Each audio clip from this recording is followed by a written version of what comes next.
So this webcast is a topic that I've been talking about for about, I don't know, 5, 6, 7 years. Paul Asadoorian and I started talking about cyber deception.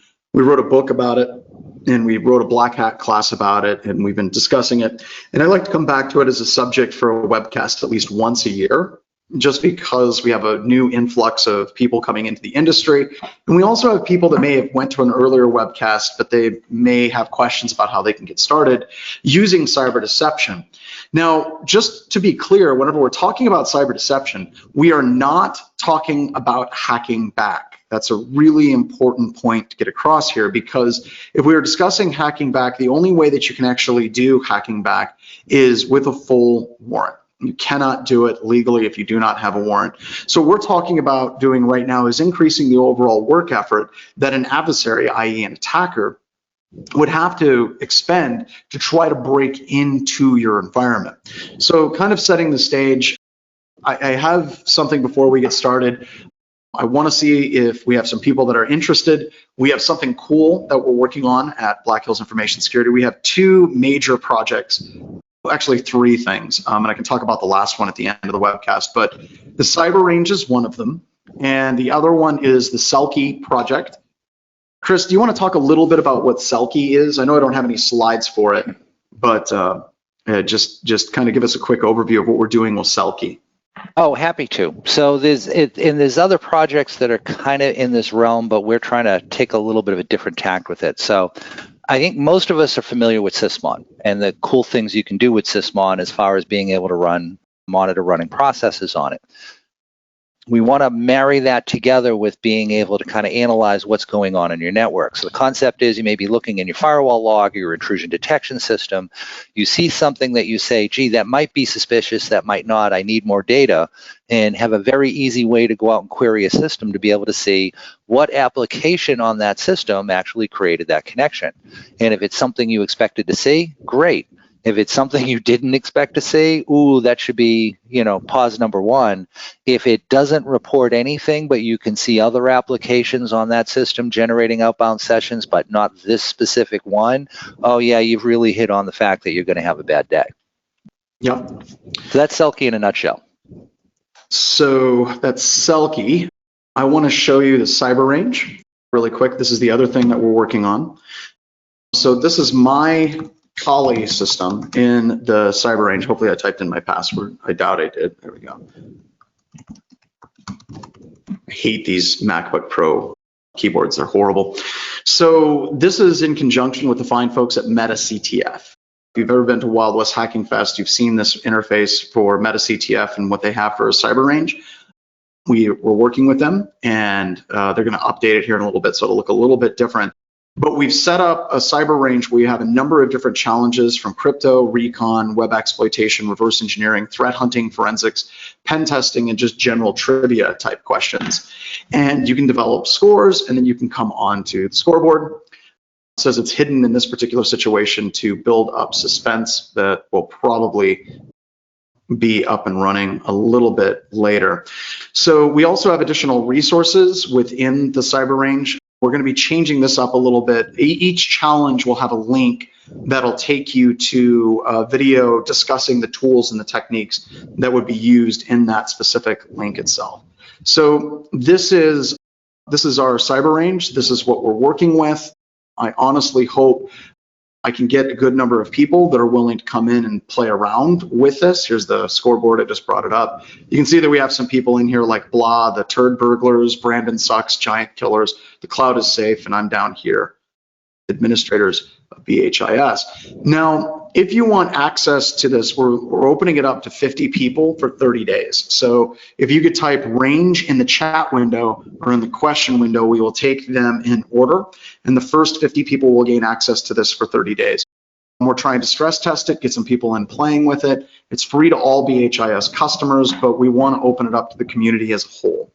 So that's our shiny thing that we have coming up, and we'll be adding in more people as webcasts move on.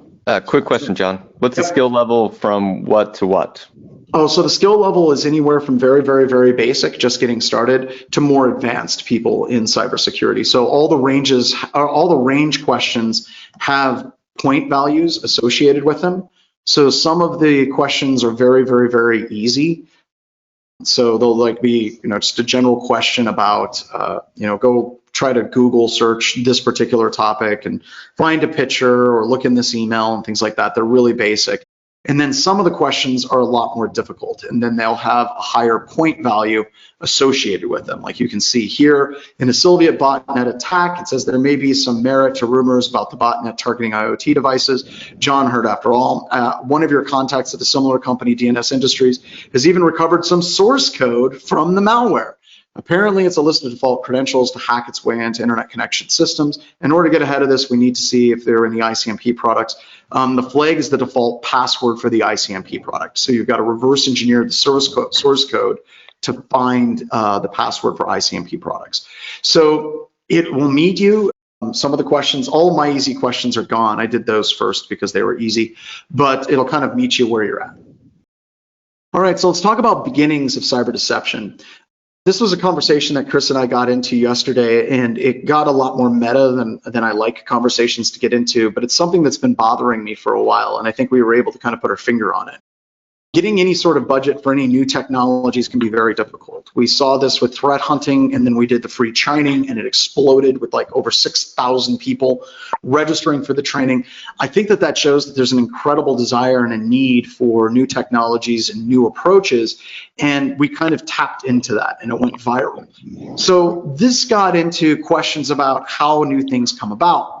Intrusion detection systems, firewalls, and scanning. If you go back about 15 to 20 years ago, like late 90s, early 2000s, when IDS first got started, you had people like Marty Resch that came out with Snort, and everybody kind of got behind it relatively quickly. Ron Gula, of course, with Dragon, I think would be in that category.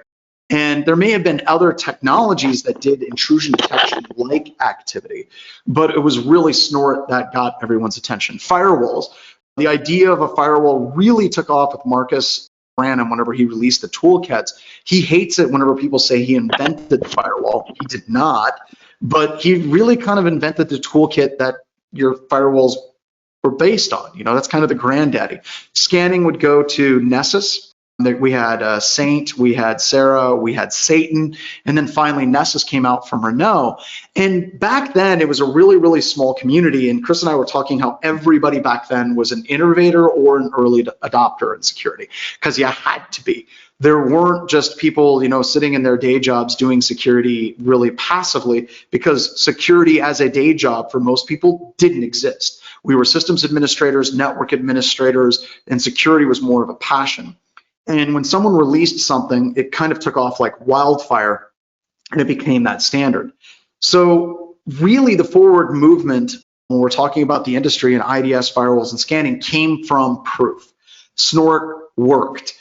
The stuff that Marcus Random released worked for firewalls. Tenable Nessus worked, and more importantly, it didn't have a name of Satan. So you really had that proof in the pudding, and things came to fruition because of that. And with cyber deception, we don't have like the security focused mailing lists. We don't have like the really small tight knit community that we had in security. So the same rule still applies, but the network is much larger and fractured.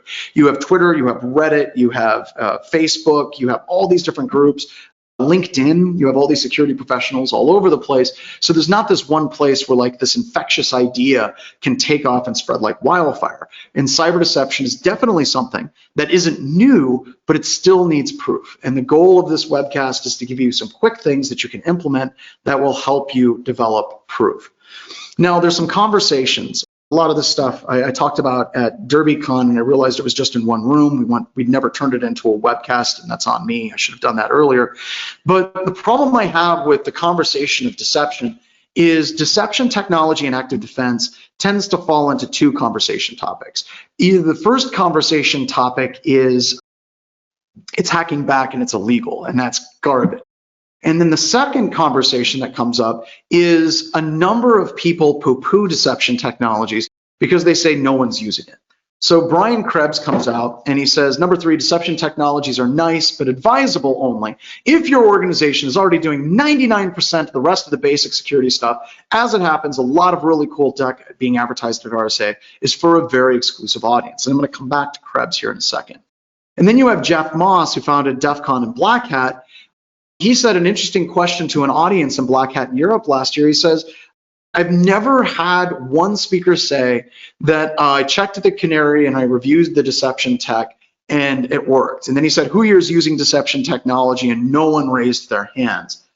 Problem with both of these is they stifle any kind of new conversation or kind of forward progress with a new technology. It's like, well, no one's using it, therefore it's garbage. Or you should do everything else first and then you can do deception technology. And I think that both of those are wrong. So we'll talk about some deception technologies and some things that we have implemented at Black Hills Information Security. And yes, we have actually seen this in our customers. So Krebs, we need to have a conversation. And I want to preface this with saying I love Brian Krebs. His contribution to the community is huge. The Krebs on Security, everyone reads it. It is absolutely amazing, but he's wrong. And the reason why he's wrong is there's this assumption that if you get 99% of the existing technologies that you should have in place set up properly, that you are going to be secure. And I keep coming back to these slides again and again and again and again, where we're talking about how do organizations find out they're compromised. So this is a graph from last year's Verizon Data Breach Report, where we broke down all of the different types of the bunch of different detection technologies and how actual attacks were detected. And if I kind of circle all of these, look at all of the ones that are external. External fraud detection, external customer, external actor disclosure, external law enforcement, external unrelated third party, external incident response, security researcher, monitoring service, other. And even the partner at the top, that could really be circled in red as well. So whenever you're looking at how organizations actually detect that they've been compromised, well over 60% of all the detects that organizations have that they were popped come from somebody outside of that organization. And that, for me, is absolutely terrifying. And what that's showing is if you implement everything, you still have a really good chance of missing an attack. So that's why we spend all of this time talking about network threat hunting, because traditional technologies have gaps and holes. I don't want to say they're failing. I have a habit of saying that, but they have holes that need to be augmented and buttressed. And the cyber deception technologies can also fit into that as well. So let's talk about something I think is crap and is garbage. And I'd love to get into a good conversation about this, but we'll go through it quickly. I hate threat intelligence feeds. Threat intelligence feeds are what your vendors should be doing. Your antivirus vendor should be doing threat intelligence. That's literally their job. They're finding malware on systems. Your firewall vendor should be doing threat intelligence because that's literally their job. Your egress web filtering should be doing threat intelligence. That's their job. And ultimately, what a lot of these vendors, especially if you're buying threat intelligence from like a McAfee or a Symantec or a Sophos, is they're repackaging all of the garbage that they're already putting in antivirus and that they're already putting in for their firewalls and blocking rules, and then they're reselling it to their customers. This is insane, right? There is value when you're researching an incident, being able to look up an IP address, being able to look up, maybe hash values or strings, having that type of threat intelligence to kind of on the back end, but using threat intelligence and ingesting indicators of compromise and then cross-referencing those indicators of compromise across your entire environment is literally what your antivirus should be doing and is literally what your firewall should be doing. Why the hell are we doing it again? Right? But this is kind of where everyone went to, right? Everyone kind of jumped into understanding threat intelligence because we as an industry, we want to have a better understanding of what a hacker is. And if you buy an antivirus project, it's ingesting all of these signatures and it's kind of abstracted from you. You don't see it. If you buy a firewall, it's updating its signatures and its blacklist IP address without you really seeing it. But if I can sell you on the idea that I'm going to sell you threat intelligence, all of a sudden you have this concept in your head that now you're developing a better understanding of what threat actors do. But this is a trap, right? This is a trap because many of these threat intelligence feeds are serving up information about previous attacks. And I use an analogy quite a bit in my presentations. A human being is hardwired to think in terms of blacklists. That's just how we think of risk. And it makes sense because it's worked for us for hundreds of thousands, if not millions of years, right? So I use this story all the time. Imagine you have two people, Chris and I are walking through the woods 150,000 years ago. And we walk by this mushroom and Chris looks at me and he's like, John, eat that mushroom. And I'm like, I don't want to eat that mushroom. He's like, eat the mushroom, dude. I'm like, I'm not going to eat the stupid mushroom. And he goes, I double dog dare you to eat the mushroom. I'm like, all right, I eat the mushroom. I eat the mushroom and I die horribly, right? Well, then Chris goes back to the village and he immediately tells everyone, John ate this mushroom. He foamed at the mouth, his eyes rolled back in his head, and he died. And from that day forth, they start singing songs of the idiot John Strand who ate the mushroom, right? And they do this because blacklists work for that type of risk. Eat this, don't eat this. Go cuddle with a puppy, do not cuddle with a polar bear, whatever you do. So whenever somebody's trying to sell you a blacklist, it hits all of these sensors in your head that I can create a blacklist for what is bad, and I can create a whitelist for what is good, and I'll be safe. And that doesn't apply to cybersecurity.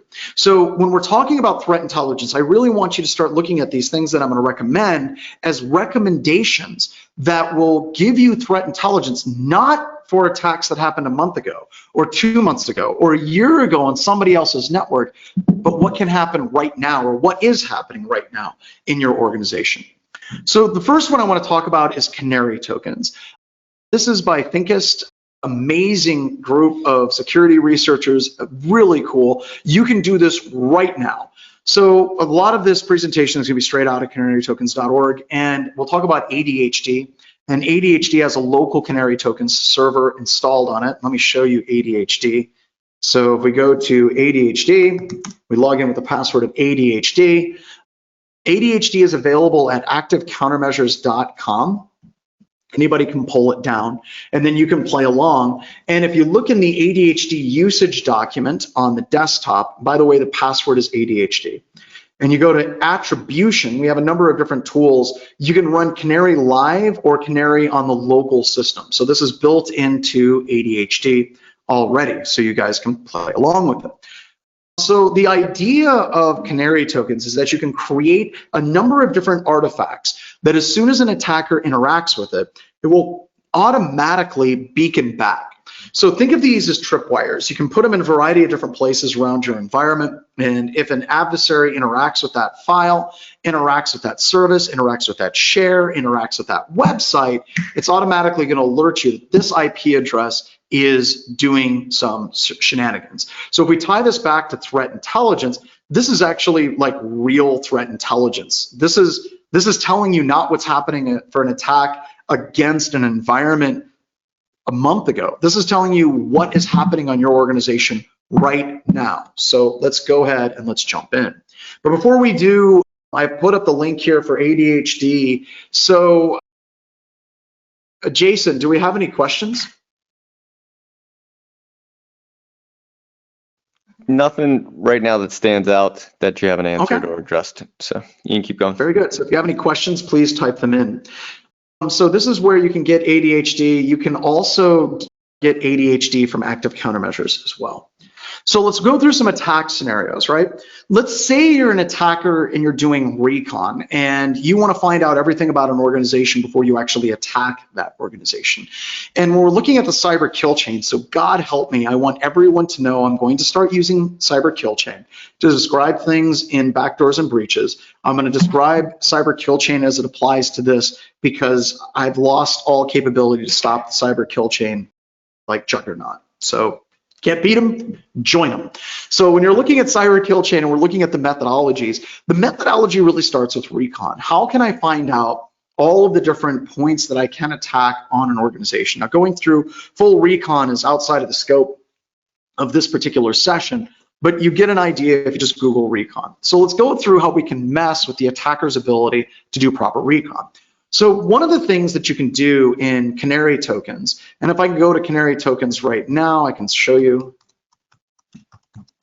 go to canarytokens.org.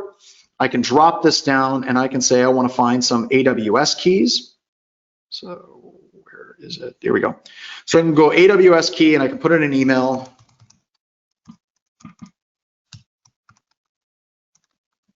People are making fun of my typing ability. You get uncomfortable when I have a lot of people watching me. I just can't do it. So I just generated this token. Now, if I take this token and I put it on a GitHub repository, if an attacker is going through and searching GitHub for the name of your organization, you can have a GitHub project, throw this out there and say, here's our AWS secret keys. The attacker will see that, they'll pull it down, and then they'll use something like S3 Browser or S3 Explorer to try to access that AWS S3 bucket. And when they do, there's going to be an alert that's going to pop up. So here I am using S3 Browser, trying to access that particular key, and it pops up and it says, I'm unable to perform the request that you're trying to do here. There's no such bucket, but it doesn't matter because there's an alert that's been triggered on the other side. So it pops up and it says AWS API key token. We have the date timestamp, the canary token, the little reminder. I know who's making that connection. So now let's pull this back to threat intelligence, right? From a threat intelligence perspective, I have a source IP address. I know who's messing around with my S3 buckets. Now, yeah, an attacker can pop through, different proxies, but how in the hell is that any different than spending hundreds of thousands of dollars for a threat intelligence feed for IP addresses? This is an IP address that right now is trying to access your resources in your tripwire that you set up. And how much does it cost for you to implement this? Nothing. It doesn't cost you anything at all. You just create a GitHub repository, throw up a key, have it come into your email at work, have an alert, set it, forget it, walk away. And now any pen tester that's trying to attack your organization, if they trip on this, you're gonna know. If you're dealing with an attacker that's looking at your organization and sniffing around, you're gonna know. But let's talk about pen testers, because security researchers have somehow confused finding open S3 buckets with actual real security research. So there's literally dozens of examples of pen testing firms that are going around and just trying to find cloud, data that's leaking. User IDs, passwords, encryption keys, and it's always put out by these security firms as though they found something really huge, right? It's like, oh yeah, well, through our research, we discovered this. They just basically had a script that's going through all the S3 buckets and trying to find if there's data exposed, right? And right now, the way it is with Amazon, if you're using AWS, if you have your S3 buckets exposed, it will literally lock your Amazon account out. So this can be used for AWS. You can also put it up on, you can have it part of Azure. You can put these wherever you want to put these API keys. And if an attacker is going through and doing recon, pull down the API keys, bam, you know exactly who they are and where they are as well with their IP address. So let's talk about executables. Another cool thing with Canary tokens is you can actually take within Canary tokens, you can create a new token and you can create an executable. Well, you're not really creating an executable per se.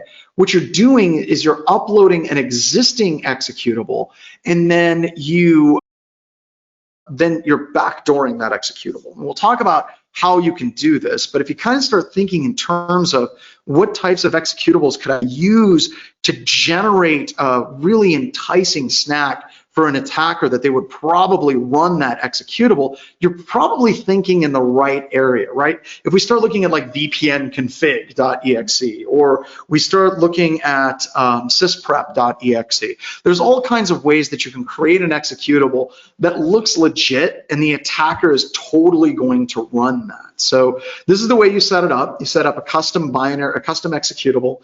Put in the email address for the alert, say you want it to be an executable. In this example, I just uploaded Rufus, which is ISO burning to USB utility, and then it creates that token, and I just named it free candy because, once again, sticking with, the chiasms and themes within the presentation. So now if the attacker takes that executable and runs that executable, it's automatically going to trigger alert, and it's going to tell you who's actually trying to access and run that executable in your environment. Now, you don't want to put that executable in a really super easy, accessible area on your web server.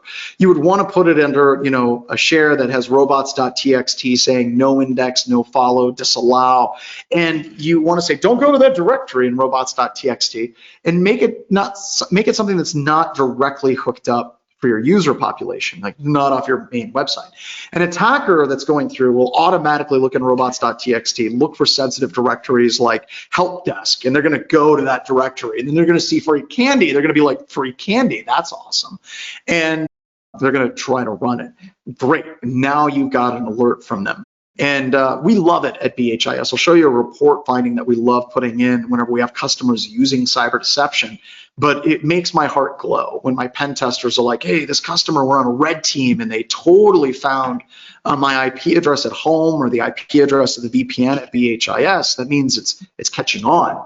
That's ultimately what we're looking for, right? But we can actually go forward a little bit further and make it real. Like if you go to this is fake. This isn't a VPN. Well, you could upload a VPN executable. You could totally do that. Or what you could do is just really use your VPN and make it completely real. You see, OpenVPN has the ability of a script that when someone tries to connect to the VPN, you can execute PowerShell, Python, or just a straight up executable. That's awesome. Like you're not even using cyber deception technologies. You're literally using your real VPN to run commands on an attacker's computer that's trying to access your VPN. And so this gets into some wishy-washy things where people are like, well, that's entrapment. First, understand that if we're talking about entrapment is something that's done by law enforcement. Okay, but an entrapment usually with law enforcement is enticing somebody to commit a crime. Let me give you an example. The actual legal case in the Brandeis court in the 60s dealing with entrapment had to do with child pornography. There was a local law enforcement at a town. There was somebody in the town that was creepy, and they sent him a letter and they said, hey, you want some child porn? He responded back in a letter. He said no. And they sent him another letter like, are you sure it's a pretty cool child porn? And he's like, sure. And as soon as they put the child porn and delivered it in the mail, they arrested him for possession. There was two things that came out of that case. The first thing was, you can't do that. Like, that was reaching out to a criminal and saying, would you like to commit a crime? Come commit a crime with us. That's entrapment. If you have a door and it's unlocked, you're not entrapping somebody that breaks and enters your home. Then they can't say, well, they entrapped me because they left their door open. What did they expect? That's not how that works. The second thing gets into questions of possession. I don't want to get into that, but we can talk about that later. But when we're talking about this, you can set it up in such a way that you're not getting remote access to the computer. You're not, getting a shell and uploading PowerShell, Empire, Meterpreter, or Cobalt Strike on that computer.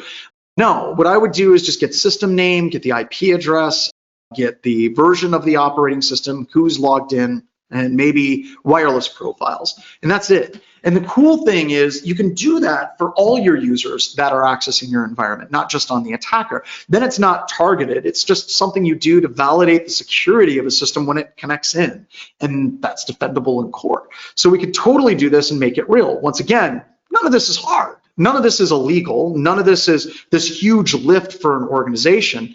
It's just something that takes a little bit of time.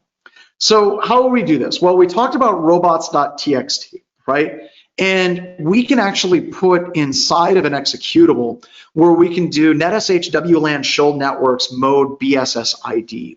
And you would put that script inside of an executable, and you would put it in a directory like registration, admin page, JSF detect, admin, email maps, whatever directory you want to put it in.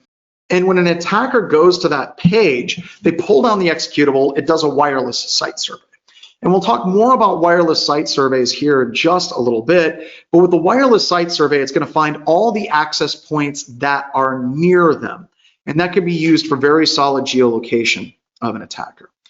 I want to pause for a second. Jason, any questions that have not been answered? We have a crack team of our top people answering questions. So do you have any questions so far?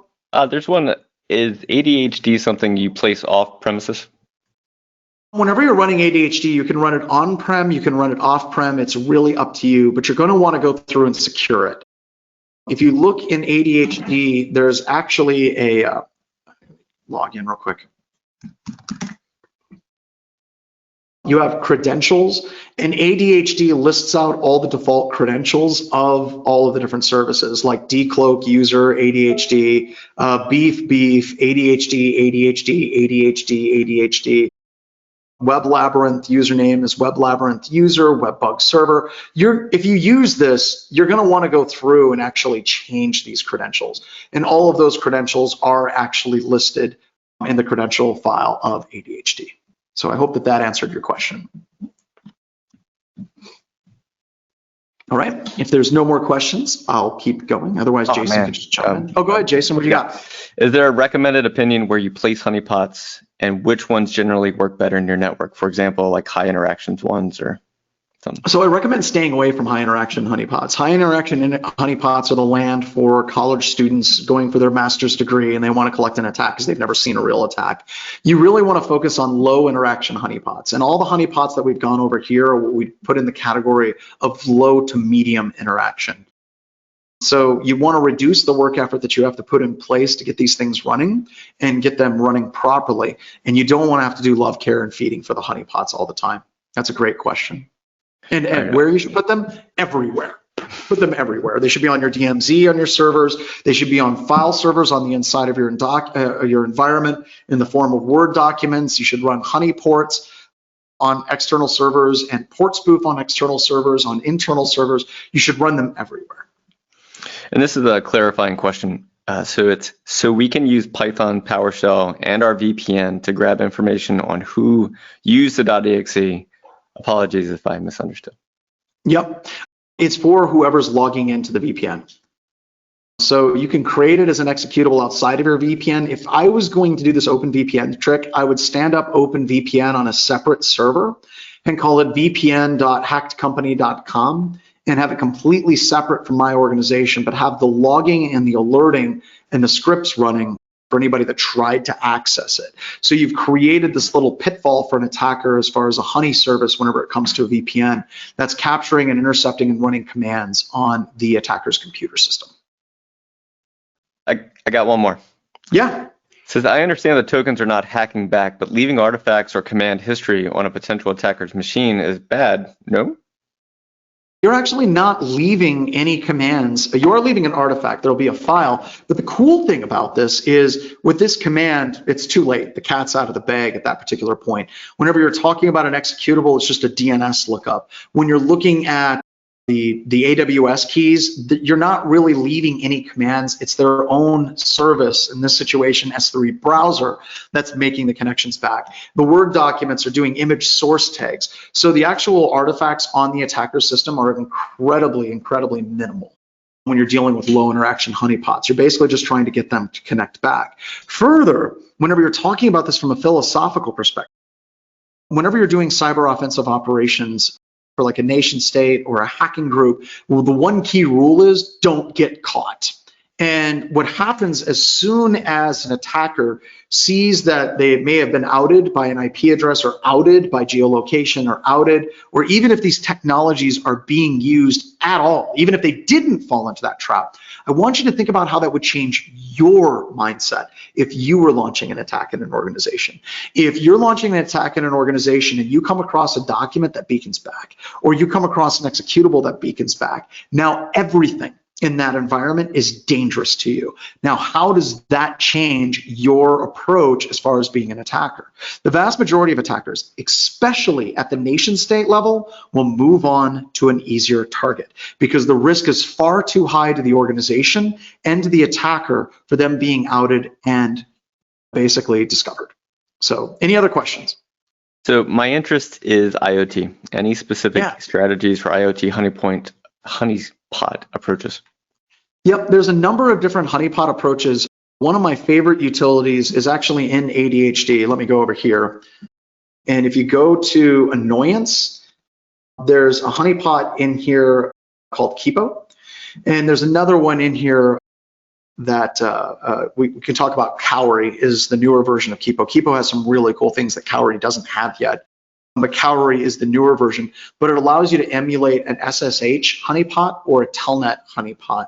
And a lot of the IoT devices have IoT, or they have, a lot of the IoT devices have Telnet or SSH, and you can actually modify the configuration. Here, let me show you real quick.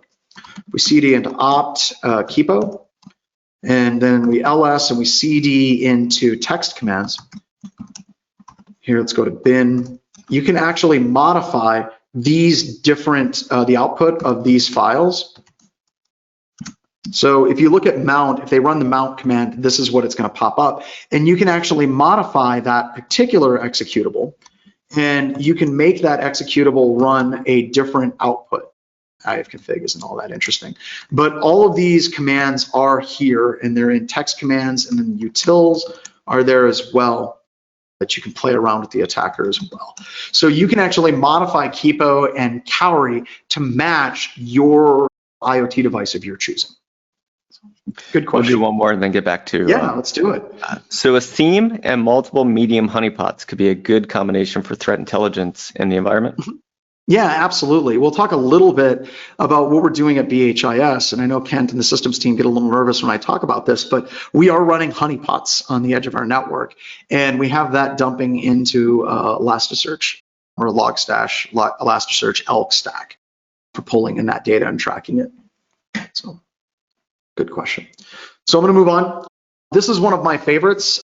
Actually, I've said that like 3 times now, but a cloned website. So what you can do is you can take this JavaScript, right? And you can put this JavaScript, you can even obfuscate the JavaScript, and you can put it on your website that has a user ID and password. So if an attacker is coming at your organization, one of the things they're going to do is they're going to clone your website, and they'll use that for spear phishing to do harvesting of credentials. So they'll clone a website that has user ID and password, and then they're going to start phishing, and they're going to say, oh, you got to log into the OA portal before your account locks out. And the link takes them to a web page that looks just like your OA portal, but it's cloned and on the attacker's system. Well, what happens is when the attacker clones that, they'll snarf up this code, and as soon as they fire up that server or visit that web page, that server will automatically make a call back to your server. Here it's making a call back to canarytokens.com. But if you stand up your own, Canary token server, then it's going to call back to your domain. And with the domains that we use for honeypots, we try to come up with domains that have nonsensical names that look like ad services, because ad services look crazy and your system's making hundreds of calls to weirdly named ad services. So it blends into the background a lot better. The default one at Canary Tokens is kind of a dead giveaway, but you can change that if you stand up your own instance as well. And then this is what it looks like when it fires, right? So you see the Canary token has been fired, a cloned website for this particular site.blackhillsinfosec.com has been compromised, and we can actually see who's actually making those requests and who's actually doing that cloning. So this is really cool, right? So what happens, just putting this in perspective, this allows you to stop spear phishing attacks before the spear phishing attack even starts. So the attacker will clone your website, and as soon as they view that page, that website calls back, blacklist that IP address, congratulations. Now when they send their spear phishing attack into your environment, your users won't even get the opportunity to make a connection to that phishing website. This is threat intelligence, folks. Like, honestly, this is what threat intelligence should have been from the beginning. Not an attack that happened to somebody else's organization a month ago, but what's happening on your organization right now. I'm not blacklisting IP addresses that were used for malware a month ago. I'm blacklisting evil IP addresses as they are actively targeting my organization as well. So here's a history of a bunch of different IP addresses and incidents that the Great Systems team at BHIS sent me. And you can see some of these are, set in South Dakota. That's us actually testing it. But we have a number of IP addresses that are launching attacks. Word docs. I actually started the process at some point last year. Wanted to completely rewrite green eggs and ham as a hacker thing. And this was my favorite part. When we're talking about Word docs that beacon back, would you run it from a share? Could you run it from a chair? Would you run it from Tor? If the FBI comes, should you open the door? I went on and on and on, and my family thought I had lost my mind, and they were probably pretty accurate on that. But we can put the document up somewhere, right? We can put it on a share, we can put it on a website, you can email it to spammers. So if somebody's trying to do social engineering, spear phishing attack, respond back with a Word document, I don't know, maybe they'll open it. And if they do, that document will actually beacon back. There's a couple of things to keep in mind on this, and I'll get to that here in a second, but I want to focus on the compromised systems. Compromised systems is key. If you have a workstation that you believe is compromised, one of the tricks that you can pull is you can drop a Word document or an Excel spreadsheet on the desktop of that system with the name of something that would be super enticing for an attacker. Something like social security numbers.xls or passwords.doc, because we don't see that literally all the time in our pen test. But you would put it on the on this compromised system that you're doing incident response in the hopes that the attacker watching that system will reach out, grab that document, pull it back, open it, and then you would then have their IP address at that particular point. Now, we have people that will say, well, you know, the attacker could literally open up every single document they pull from a virtual machine that's completely sandboxed. Yeah, no, they're not going to do that. Sorry, that's not how it works. They could absolutely do that, but they're not going to, because they have jobs. And if you literally have to open everything in a sandboxed environment and you're that paranoid, I'm okay with that. And the reason why I'm okay with that is it's going to drastically slow down the attacker and their ability to successfully attack organizations. Some people will say, well, they're going to use Tor. Once again, I'm okay with that. The reason Tor is incredibly slow. So if we're slowing down the attacker and they're using using tongs and radioactive proof vests to analyze each file in your environment, awesome. It's going to take them forever to do anything. And that's ultimately what we want to have happen. So I was messing with my brother at DerbyCon. It was probably 4 or 5 o'clock in the morning. It was super early, maybe it was like 6, I can't remember, but I created it for. And him and I were sharing a room in Louisville, Kentucky. And I sent him a Word document. And I'm like, please open this, thanks. And I wake him up and I'm like, Brian, I sent you a document, open it. He's like, no. I'm like, come on, dude, open it. He's like, no. I mean, you've told me never to open documents and things like this. This is like, what the hell is this going to do to my computer? And I'm like, what does it matter? Just open the document, open the document. And he's like, this is just weird. So he opened it. And whenever he opened it, there was a couple of things about this that are really super cool. One, it made a full HTTP request. We get the date timestamp. I got the token reminder as he opened it. We have the source IP address, but here's where it gets cool. So we were over here in downtown Louisville, okay? We were right about here, okay? When the document opened, it basically came back to this location, kind of in the middle of Louisville.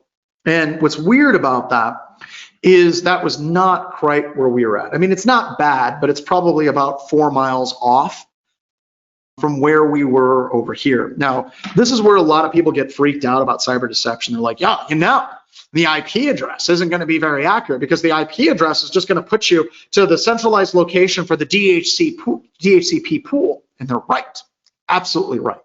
You see, what happens is with the DHCP pool for an internet service provider, they may not know exactly what IP address you're going to get. So when they put in geolocation information for IP addresses, they just kind of put it in the center of the geographic location that DHCP pool may come up from. Or as they're handing out leases statically, same thing. They're going to put it in the middle of a city. So you're not going to get like the super accurate like pinpointing of an attacker with just the straight IP address. However, we can do better. One of the things you can do is you can trace route to that IP address fairly quickly. The reason why trace routing is important is because the endpoint IP will be part of a DHCP pool, and that DHCP pool is going to have really loosey-goosey IP location information in various databases, but the last routing hop before that IP address, that tends to be a lot more accurate. You see, as you're going through all the routing hops, they tend to be far more accurate where those routers are, and they tend to give information of exactly where those points of presence are, because if the network goes down, they have to be able to find where that router actually is. And a lot of that is published. So if I trace route to this IP address, which is way far off from where we're at, back up one hop, it actually puts us within a block of where we were. So the accuracy went from being off by a couple of miles to being off by one block. And that is awesome. That is threat intelligence. We're not talking about, once again, an IP address that may or may not have been used a year ago. We're talking about this is the block that the attacker is in that pulled this particular Word doc down. That's awesome, folks. This is cool. So Jason's got some questions, I think. Yeah. Does the attacker have to enable macros for the Word doc canary token to fire? No, they don't. Great question. I'm going to get to that here in a second, but no, they don't. If you look at how Microsoft Word works, and it's not just Word, Microsoft Word is a web browser. It actually supports, cascading style sheets. It supports image source tags. So macros are not needed. And I'll show you what the actual code looks like here in a second for a much more accurate Word bug that we'll talk about. So great question. Any other questions? Can text be a token? Can text be a token? No. If they were to open up this document directly, let's actually get to this. If they were going to use a text viewer, which they're not going to do, especially whenever you're dealing with docx files and XLSX files, those are compressed. If you actually try to look at them in VI, it actually shows you a manifest of what the compressed files are inside of that. So they won't be able to do that. But no, I know of no way to make like VI make a callback. I just haven't seen it. But what we can do is we can take our Word web bugs and we can make them far more effective without needing macros. Now we can use macros, and I'll get to that here in a second. Here's how it looks. If you were to open this Word document in something like VI or TextEdit or Notepad++, not TextEdit, but Notepad++ or VI, you would actually see HTML. It says HTML head, we've got a cascading style sheet, and then down below it, it says image source tag. That's not a macro. It's straight HTML. And if you open it up in Word, it just says, oh, that's a buggy document. You're not going to see the HTML. But this particular document will work with AbiWord, LibreOffice Writer, Apple TextEdit, and Microsoft Word, and Microsoft Word for Mac. So it works on a lot of them. But if they're opening it up with like raw VI or Emacs, no, it's not going to fire. So any other questions? Yeah, I think people just wanted to clarify, so I'm just going to read this one, and this should cover everybody's. I just want to make sure I understand this correctly. You get the public IP that the attacker is using, run traceroute on it, then run a geo lookup on the last hop. That will hopefully be more accurate? Yes, that's it. That's it. So just back up one from that IP address on that traceroute and do a geo lookup on that. And what you're looking at is that routing hop that internet service provider uses. So, all right, let's talk about moving forward. There's a number of different companies. Javelin, I loved Javelin. I thought their product was great. They were bought by Symantec, so I feel less entitled to not talk about some issues with the Javelin product. But the way Javelin works is you can create fake users and fake machines in your environment. Problem with this is at least something that Bo Bullock found at BHIS, is the last access time for the service accounts and the user accounts and the system accounts that Javelin creates that are fake is basically, it's January 1st, 1601, but when you have clock drift and UTOC, it can come back as December 31st, 1600.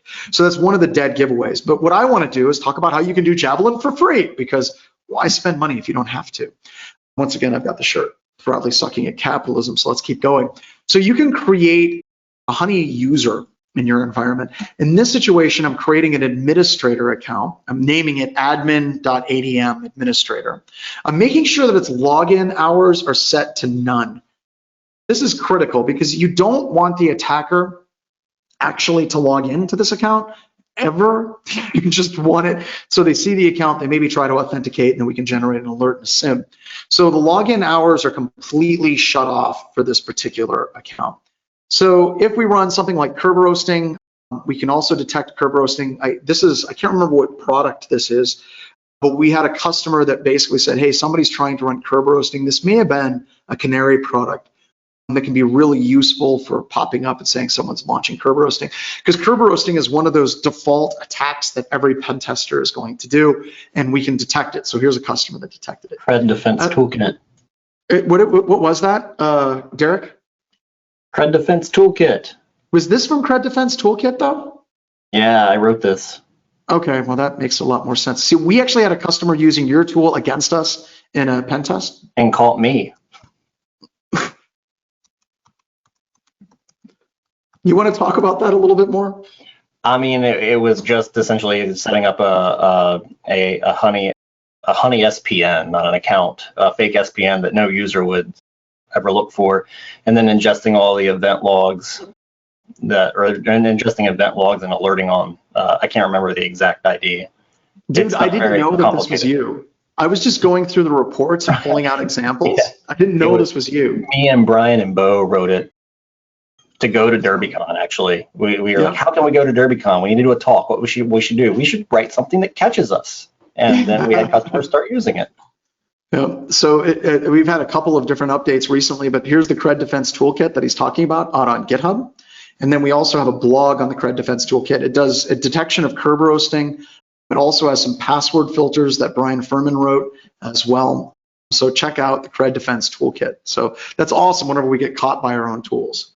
I just absolutely love it. And we've added in this this thing to our reports recently, and I love it whenever we get to put it in, effective use of traps. Multiple hosts on the domain were installed as traps. Activities conducted by BHIS revealed that these traps were vulnerable to multiple insecurities and they made tempting targets. Any interaction with these hosts triggered alerts to the customer, and these were reported to BHIS during the test. While these should not be relied upon as a sole source of protection, they do provide an added layer of defense and depth. And the quote that I'm kind of using a lot this year is, I love it when testers cry, collect their tears, it makes the best wine. I've been so caught go ahead, 3 Derek, times. you're going to say something? I've been caught 3 times this year, or last year, 2019, with somebody doing something along these lines. And I know Darren's got caught a couple of times, and I think Bo got caught a couple of times as well. So those are just the ones that I was able to find. There's a lot of pen test reports. But I think, Derek, it's important to share with people that this is something that's happening. We're starting to see more people using these technologies effectively, and we need more people using them moving forward. We also have an update to Honeybadger. Hopefully this will get pulled into the main Honeybadger project. I'll show you where you can actually import this, and you can pull it before it's actually merged into the main Honeybadger project. So this is created by Bradley, one of our interns who's going to be joining us as a full-time employee as soon as he graduates. And he updated Honeybadger, and we now have full VB macros. And there's 2 things that are really cool about this. If you want really hyper accurate attribution, you can put a macro. And the macro gets you down to like 20 meters being able to detect an adversary. So it works really, really well, but it requires the attacker to actually run the macro. So you wouldn't necessarily put this in a Word document. I'd recommend putting this in something like an Excel spreadsheet where they would expect to run macros.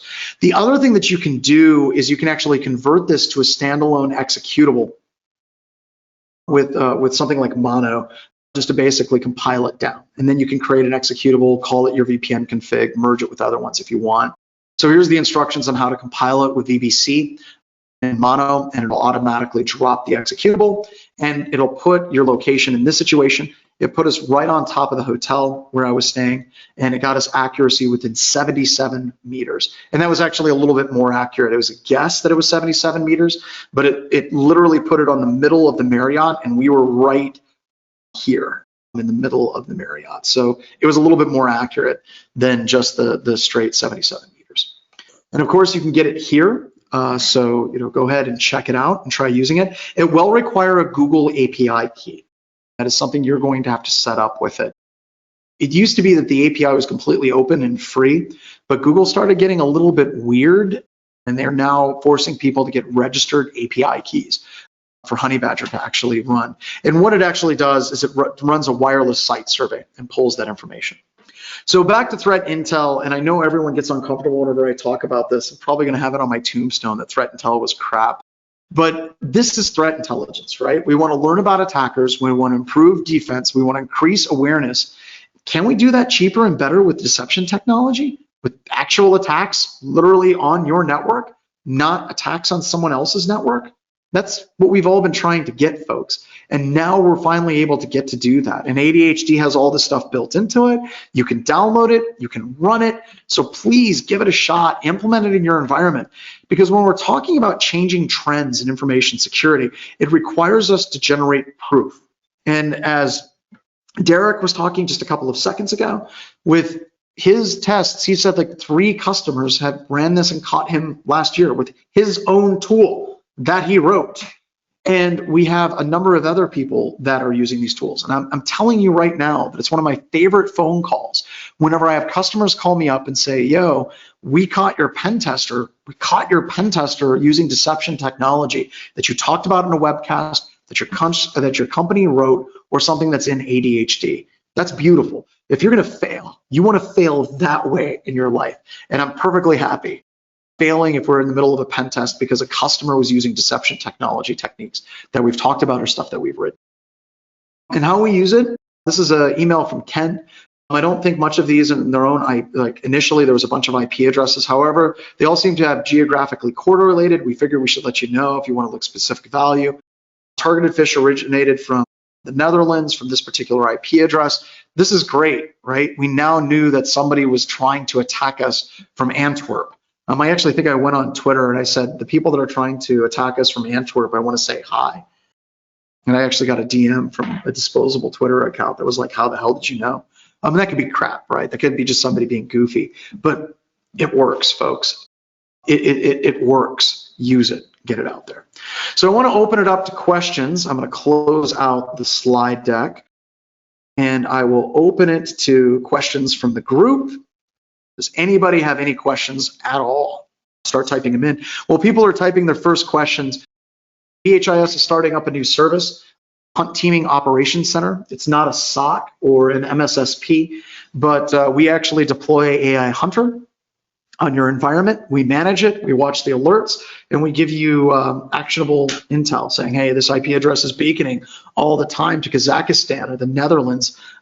So if you're interested, just type HTalk into chat and we'll reach out and we'll talk to you about HTalk. But other than that, let's go with the questions. So Jason, what do we have? It says, we were promised a recipe for this for wine. How many pen testers tiers does it take to make a truly magnificent wine? Okay, so to make a truly magnificent wine, whenever you're looking at wines, usually wines come from one vintage, right? But I can't remember, what do they call a wine that's made from multiple different types of wines? They actually have a specific name for it. Is that a blend? Yeah, you would call it like a blended wine. So it really depends on your tastes. If you're just you like high quality Merlot, you're gonna wanna run with one tester. But if you want to blend, I recommend a blend of like Derek Banks, Darren, I would say it would be fantastic. And if you can get just a touch of Joff in there, it's a great blend. So we're running up at the end of the hour, and so what we're going to do is we're going to have you answer this one last question, wrap up. We're going to kill the recording, and then we're going to stick around and rapid fire some questions. Let's do it. The last one was, someone had heard it, now I'm kind of paraphrasing, but they say they're concerned by doing the searches on the attackers, by looking up who they are, by doing the trace routes, by doing all these things, because if you start alerting the attackers that you know that they're there, then they start changing up their tactics. And then doesn't that cause you more problems? It can, but there's 2 things about that. First, if you're going to do like the trace route trick back to an attacker, you're probably going to want to work from like a disposable DigitalOcean system, stand up something that's disposable, run it, and then just burn it when you're done. And that's easy to do. You can do it in Linode, you can do it in DigitalOcean, you can do it in Amazon, doesn't really matter. But if we get to kind of the crux of that, and I might be reading more into this question than I should, but if we get to the crux of that question, one of the issues that we have is this concept of pissing off the attacker and then they do something to us. And that's not exactly what you said in this question, but I want to hit this head on. The point is, if we have attackers and our whole entire approach to dealing with attackers is not making them angry, we've already lost. If we're going to develop better security technologies, we want them to change their tactics. We want them to think twice. And I will guarantee you, if you have an attacker coming after you and they find these technologies in play, number 1 rule for an attacker, don't get caught. And if they think that there's a chance of getting caught, trust me, they're going to go someplace else. So I think that that's wrap up now. That's the hour, right? Yep, that is.